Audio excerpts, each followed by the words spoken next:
Hi, everyone. I'm Ashanti Golar, the host of the Brown Girls Guide to Politics podcast. This podcast is all about amplifying the voices of women who are too often forgotten in media coverage.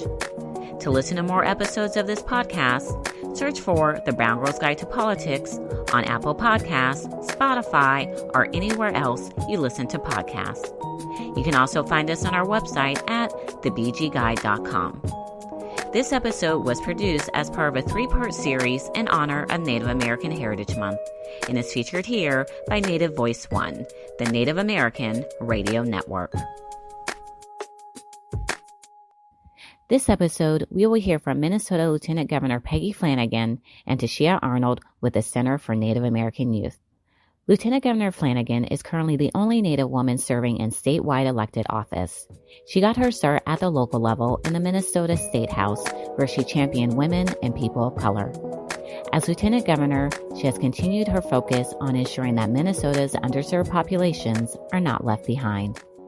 Lieutenant Governor, thank you so much for joining us today. How are you? I'm doing really well. Thanks so much for having me.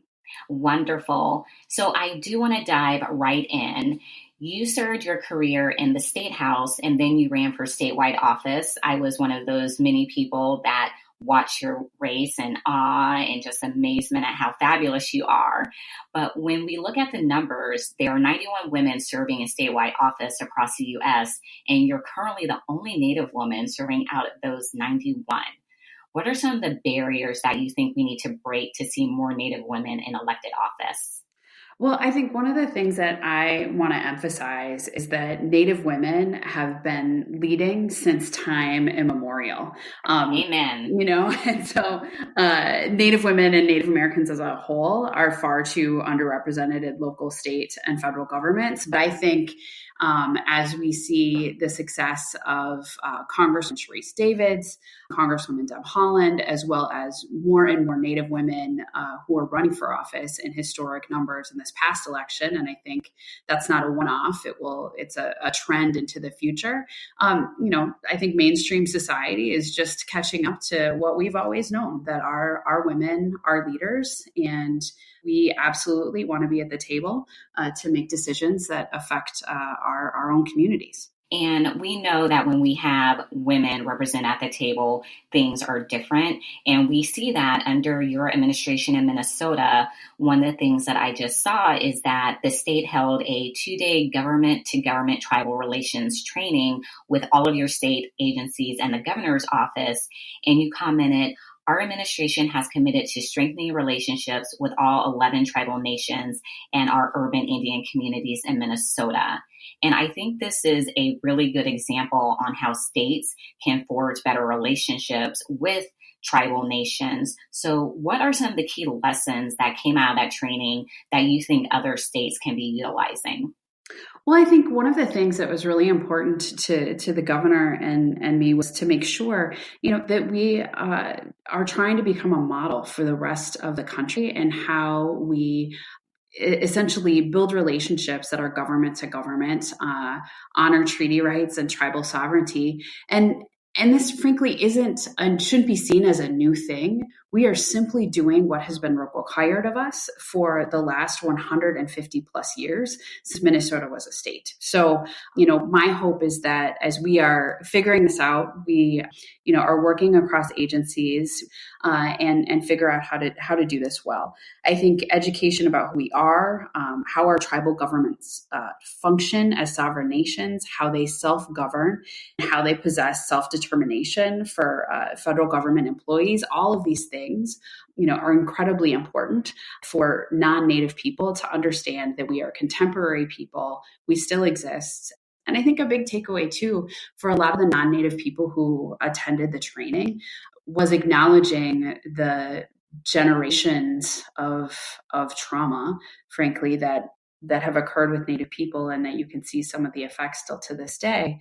But also, as we talk about things like treaties aren't just for Native people. They are also for non-Native people who are in Minnesota. So Minnesota exists because of a treaty. And I think it is critically important that we continue to educate folks across government, of course, but more broadly through our K-12 system as well, about the people who have always been here, are still here, and will always be here into the future. And when I think about what you did with the tribal relations training, you've been just a trendsetter since you stepped foot in local government.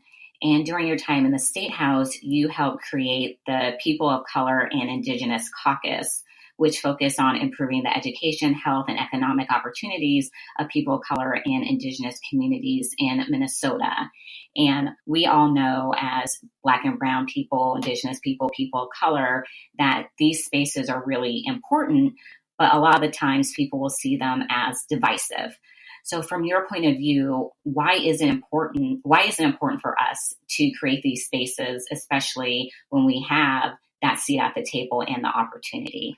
Well, I think, government works well when it reflects the population it seeks to represent. And so if we don't have folks at the table, I think that democracy is unable to flourish. So I think part of creating the People of Color and Indigenous Caucus was to ensure that, we were making our voices heard, but in turn, the people that we represent, because for too often, decisions have been made about people of color, Indigenous folks, without our input at the table. We do things to communities and not with them. If we're doing this correctly, we're able to bring policy solutions from the people who are most directly affected. Those are things that are going to be more long-lasting, have community buy-in, and I think the solutions that will work. So part of creating the Posse Caucus was making sure we could speak on our own behalf, but just to just be really honest, to also have a safe place for ourselves, for each other, to be able to talk about some of the issues of racism in systems. And really, I think about this every day. As an Indigenous woman who's serving in state government, I am working in a system that was not created by us or for us, and in many instances was created to eliminate us. And so I think having a caucus that created community allowed us a place to, frankly, amplify one another and to really speak with authority on behalf of our own communities was powerful. And now the Posse Caucus in the House and Senate has grown since the last election, and it's exciting to see. And I think it then allows more folks from communities of color to say, there's a place and a space for me there. I'm going to step up and run for office. I really love what you said about us being in the system, because a question I get from people all the time is, well, what challenges do you have on a daily basis doing work in politics? And I remind them, I wake up every day and I play in a system that never prepared or never thought that I would be a participant. Mm-hmm. We're constantly navigating things every single day, which segues me to my next question is, I saw a great picture of you with Congresswoman Deb Haaland and Sharice Davids, a beautiful picture. We know all three of you broke barriers in 2018. How has having the support of other Native women impacted your time in office? Well, I just have to say, when Sharice and Deb were here in Minneapolis, we got to go to Anishinaabe Academy, which is a K-8 school for Indigenous kids in Minneapolis. It was powerful to be with these young Native kids, but also with my two sisters talking about our own experiences and just the path that led us to be in that room and that space together. We have a little text group and cheer each other on. And I was at the State of the Union, was the guest of Senator Tina Smith. And when Sharice and Deb came in, I heard suddenly, Peggy from down from the floor. And here are my two Native sisters who are waving to me from the floor of Congress. It matters tremendously. And one of my dearest friends in the legislature is Representative Jamie Becker-Finn. She's Ojibwe from Leech Lake, and is just having her friendship and understanding is critically important. And so I think, for other women and women of color in particular who are thinking about running for office, there are people who will be there for you and support you. And you just need to find your crew who are going to give you that support, that caring, allow you to be yourself, to be vulnerable, so that you can go out and do the best job possible in serving your constituents. But I think that community is critical as we're navigating this every day. And frankly, Ashanti, I think it's really important that you're doing this work and that you talk about being in a system every day that is not created for you, because I think that is so real. And when it comes to issues facing communities of color or the Native community, we have to start from walking people through the history of everything that has happened in our communities before we can even get to the issues around policy or campaigns and elections. And it can be a little exhausting. So I appreciate this space that you're creating, because I think it's really important. Thank you. I appreciate that. What advice do you have for the brown girls listening saying, I want to be just like her? Well, I would say, I want you to be just like you, to these young girls and young women. I think that too often we think that leadership is supposed to look and act a certain way, and the more young women of color, Indigenous women who get engaged and involved in politics, the more that we are challenging what a leader looks like. I think it is incredibly important for our young people to find what you lose track of time doing, what feeds you, and what is your gift and your role in the community, and then live into that role. Find your vocation. I think it is incredibly important for our young people to stand up for what they believe in, to tell the truth, to carry their own narrative and the stories of the community that they represent, and to be unafraid to be bold. And something that I think a lot about is just how many of us come from communities where our ancestors believed in this day, where we would be showing up and leading in a way that they couldn't at the time, but cleared a path for us to be able to do so. So my advice to young Black and brown girls is you deserve to be seen, heard, and valued. And my job is to hold the door open for you.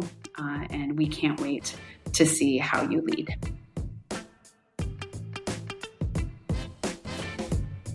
Tired of listening to our depressing news while the country falls apart around us and you feel like there's nothing you can do to help? Then How We Win is your new can't miss no matter what podcast from the grassroots organization Swing Left. Our country is seeing an unprecedented wave of activism on the left. People are waking up and stepping up to get involved. And in 2018, we elected a blue wave of Democrats to the House of Representatives. But that was just the beginning. Swing Left, How We Win reports from the front lines the riveting run-up to November 2020 and how together we'll flip the Senate, fight back gerrymandering, and yes, evict Trump.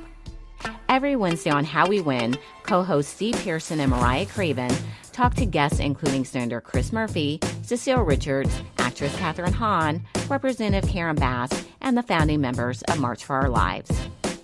Each episode gives you the tools you need to make the biggest impact on these crucial elections, no matter where you live. The best antidote for anxiety is action. Get your weekly dose of hope.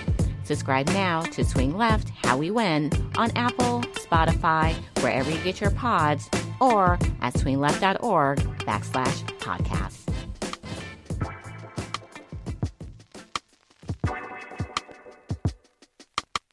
The Center for Native American Youth believes all Native American youth should lead full and healthy lives, have equal access to opportunity, and draw strength from their culture and one another. I spoke to Tashia Arnold, a program associate with the center, about the work that they do as a national resource exchange and how they are building a Native youth-driven narrative.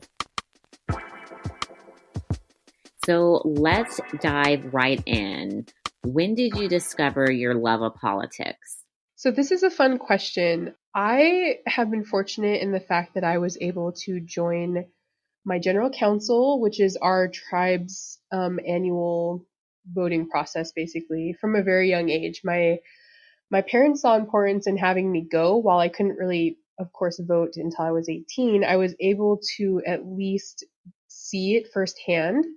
And so I would be running around the gym where they're held, probably 10, 11. But when I was about 12 and 13, I really started to understand what was going on there and getting to see kind of the voting process and the issues that were being brought forth, and just watching my tribe come together once a year like that really kind of drove that love of politics. It also helped that my great uncle, Joe Dela Cruz, was a very prominent political figure in Washington state. So seeing the work that he had done and his legacy that he had left really, really just inspired me to learn more and get involved. Oh, I love hearing that when the parents bring the babies along and then the babies get involved and start to really care about the issues. So once you became actively involved as someone who started at a young age, how did you pay it forward? What were some of the ways in which you advocated for young people and women through your involvement in the tribe? A big part of this, I think, was just by participating and being present. It is an ongoing issue that I see every year at General Council that a lot of younger people don't often attend. So we're able to vote in the Quinault tribe at the age of 18. You can go to General Council as long as you're an enrolled member prior to that. But a lot of people, I don't think, see the value in it. So I think for me, it's just by participating and showing that you don't have to exactly know everything that's going on, but just by being present and being there is really important. I've also tried through my work to reach out to people from the tribe and kind of see how I can help them get more involved. A lot of it is just being a role model, I think. That's awesome. So you grew up in Washington State, which does have a substantial indigenous population. What do you think many people get wrong when it comes to Native political involvement? Oh, this is a great question, and I'm so happy you're asking this. The biggest misconception, I believe, and this has actually been proven a little bit by a group called Illuminative, is actually that Native people don't understand politics, that we have no idea how to govern ourselves, and that we just don't know anything. And being from the Pacific Northwest and growing up in a state where there is a very large Native population, that is not the case. And I think a lot of confusion also stems from the fact that people don't really understand what a sovereign nation is and how we kind of function in the big overarching government. And so for us, we are a sovereign nation, so we are able to govern ourselves. We create our own laws, our own rules, our own policies, but we also then interact with the county, the state, federal. So we interact with all of those groups, but we get to govern ourselves. And I think there's just a lot of confusion and misconceptions really surrounding what that means. And it is kind of a joke amongst natives that we are born politicians because we have to be aware and we have to know what goes on in order to kind of just exist and thrive in our communities. That's powerful. You mentioned the work that you do. You currently work at the Center for Native American Youth, which is part of the Aspen Institute. How did you get connected to them?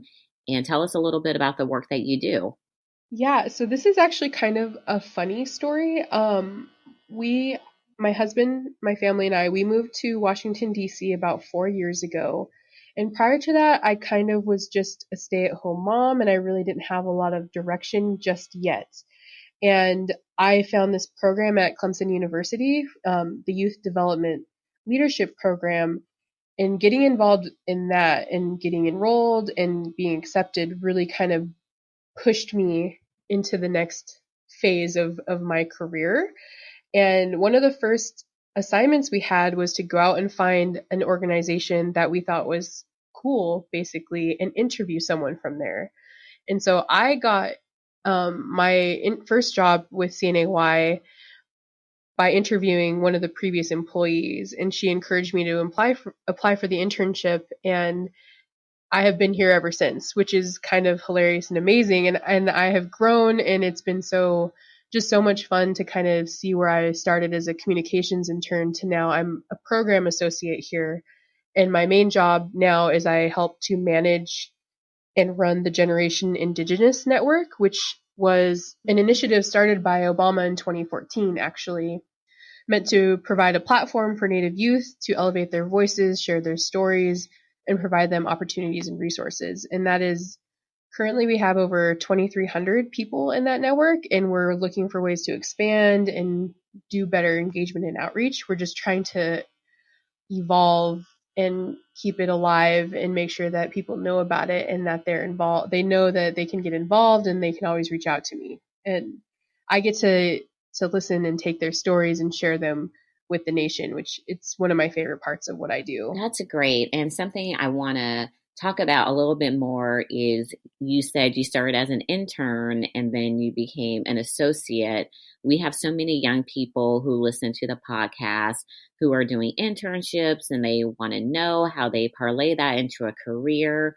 What advice would you give to them? How did you make that leap so that they can learn some of the best tools and resources to go from intern to actually an employee? A lot of it, I think, is just taking initiative and making sure that you kind of have your hands in a little bit of everything. That's what I tried to do while I was a communications intern. I tried to learn as much as I could about the programming, about grants, about our finances, and just try to really dabble and get involved in as much as possible. But it's also just taking the time to build those relationships with your coworkers and getting to know them and understand their passion for the work. I'm very fortunate that at a Native org, the majority of us are Native people. So we have been able to connect on that. And there's kind of that baseline understanding of one another because we share that experience. But it is just take the initiative, find out as much as you can, just become a sponge and soak up as much knowledge as you possibly can in order to find ways that they can't get rid of you, basically. That is really good advice. So you mentioned one of the things that you really love is when you get to hear the stories of a lot of the Native youth that you work with. What are some of the best stories that you have heard that have inspired you that you think will inspire the BGG listeners? Oh my gosh, there are so many amazing stories that I get to hear. I think some of the ones that stand out to me are the ones. There's a young woman from the Umatilla reservation who she saw a need for language to be preserved and revitalized. And so she took it upon herself to learn 3 different languages to then create a curriculum for her school to then teach the rest of her classmates their languages. And I'm always floored by that. There's people who, in another young man in Chicago who he is an urban native. He works completely kind of separated from his tribal community, but in his own way, he has helped build up this tribal community because they still exist, even if it is in a city. And his youth council, they were recognized as the best youth council of the year. And the work he's doing to make sure that there's land recognition, land acknowledgement, and to keep his people and urban natives in the forefront of what is going on in Chicago. Like, it's just so inspiring to watch them. Like, there's so many different issues and area topics that come in through our programs, and we see, and I think just seeing that the passion that Native youth have for the work that they're doing really is what inspires me. Those are just a couple little highlights. I really can't say that there's really one specifically. It's just there's so many different things that Native youth are doing. I'm constantly amazed by just the initiative, the agency. They're just beautiful people who have beautiful passions, and they're doing so much. And sometimes I don't even know how they do what they do. And I just kind of go along for the ride and get to help and support where I can.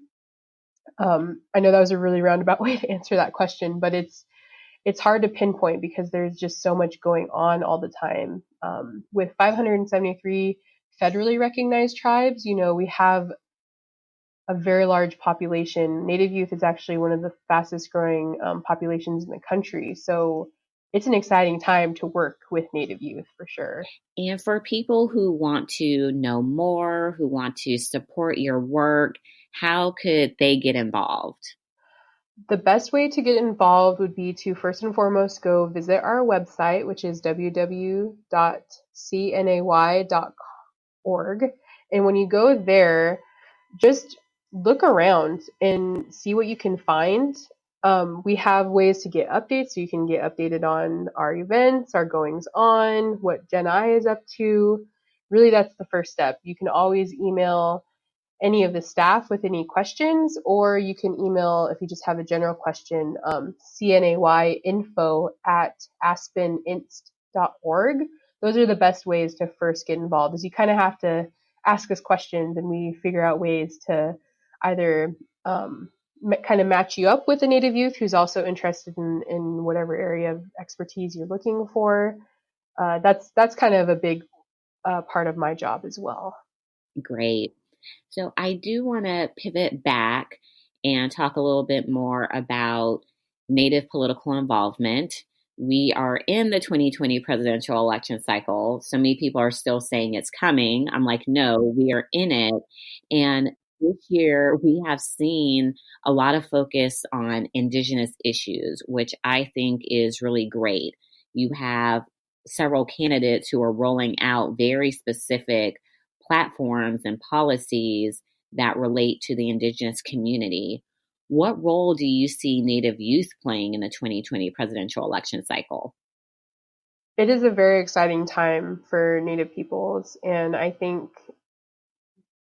Native youth especially, they are the next generation. They are the leaders. It's not that they're going to be, they're already the leaders. They're the ones that are going out into their communities, finding ways to make sure that people are registered. They're making sure that they have access to the polls.